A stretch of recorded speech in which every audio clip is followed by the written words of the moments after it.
నెల్లూరు ప్రజలకు good news.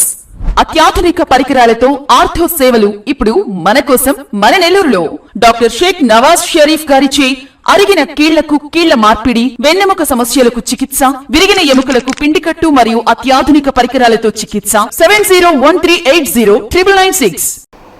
ఇక అన్నీ మంచి చెప్పాం, కానీ ఈ రాష్ట్రంలో ఉన్న ప్రతిపక్ష పాత్ర గురించి కూడా ఒక మాట చెప్పాలి. గతంలో ఈ రాష్ట్రంలో జరిగినటువంటి అభివృద్ధి, గతంలో ఈ రాష్ట్రంలో చేయనటువంటి సంక్షేమ కార్యక్రమాలు ఇంత పెద్ద ఎత్తున జరుగుతుంది. కోట్లాది రూపాయలు పేద వర్గాల ప్రజలకి, మధ్యతరగతి రైతాంగానికి ఇవాటి ప్రభుత్వం సహకరిస్తూ చేస్తూ పోతుంది. కానీ ఉనికి కోల్పోయినటువంటి, అసలు తమ స్థానమే తమకు తెలియలేనటువంటి స్థితిలో ఉన్నారు. ఈ రాష్ట్రంలో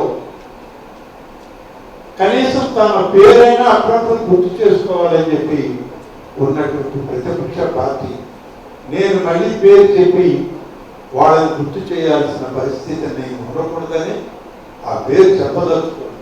ఇటువంటి ప్రతిపక్ష పార్టీ యొక్క పాత్ర ఏంటి? ప్రభుత్వానికి సహకారం అందించు, ఎక్కడైనా తప్పు చేస్తే మంచి చేయండి అని సలహా ఇవ్వండి. ఉన్న 10 మంది శాసనసభకు రా, మరి వాళ్ళు ఎందుకు శాసనసభ్యులుగా ఉన్నారో, ఎందుకు ప్రతిపక్ష పాత్ర మాకు ఇవ్వాలని కోరుతున్నారో వాళ్ళకి తెలియదు.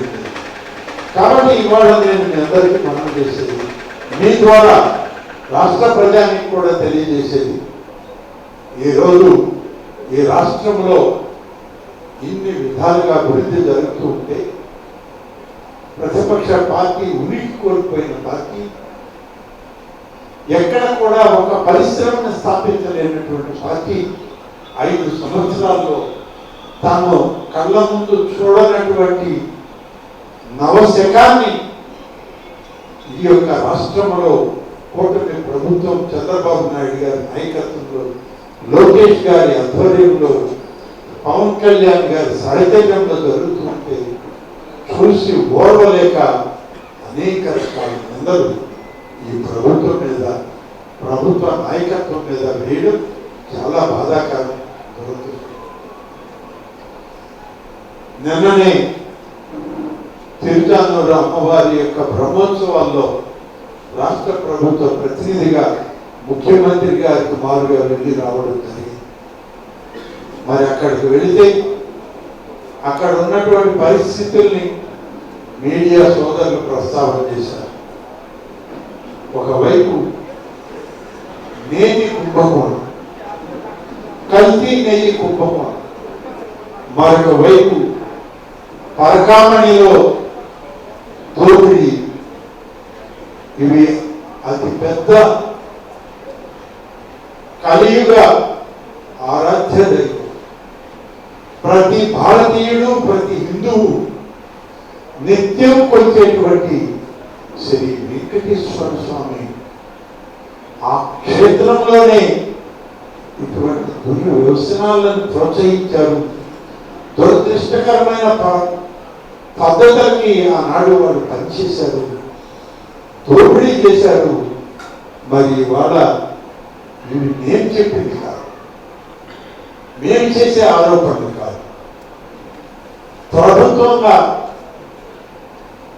ఇవాళ వచ్చిన నివేదిక. మేమేదో ఒక రాజకీయ పార్టీగా మేము చెప్పట్లేదు. ఈ రాష్ట్ర దేవాదాయ శాఖ మంత్రిగా కలియుగ వైకుంఠమైనటువంటి తిరుమలలో జరిగినటువంటి పరకామణి దోపిడీ, కల్తీ నెయ్యి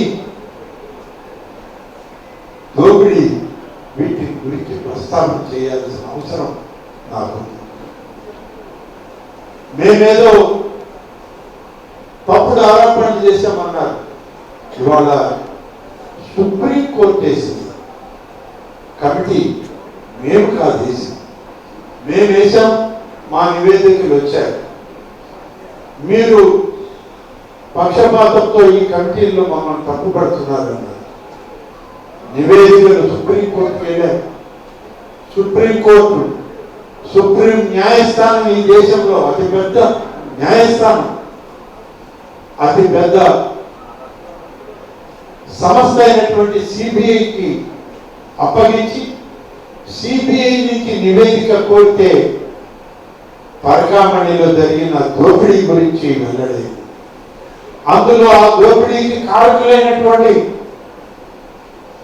ఆనాటి టీటీడీ పాలక వర్గాల యొక్క ప్రముఖులందరూ ముద్దాయిలేని తెలిసింది.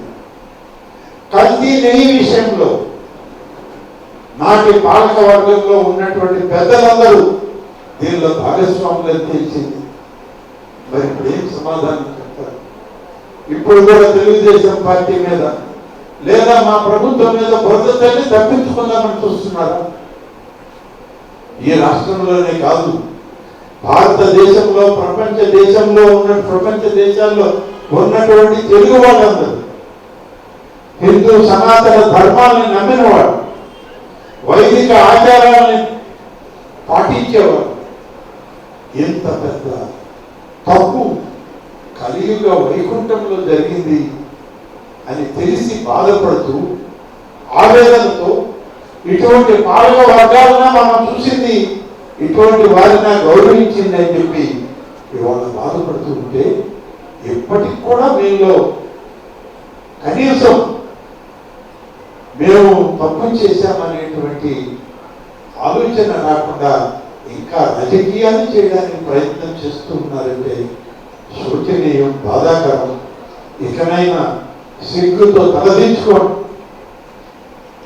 రాష్ట్ర ప్రజలకు క్షమాపణ చెప్పండి, న్యాయస్థానాలకు లొంగిపోండి, న్యాయస్థానాలు ఇచ్చేటువంటి శిక్షకు మీరు తలవంచండి అని చెప్పి నేను నాటి పాలకులకు, అలాగే తిరుమల తిరుపతి దేవస్థాన పాలకవర్గ నాయకులకు, పాలకవర్గ అధ్యక్షులకు, అధికారులకు కూడా నేను ఈ సందర్భంగా తెలియజేస్తూ సెలవు తీసుకుంటాను. Thank you.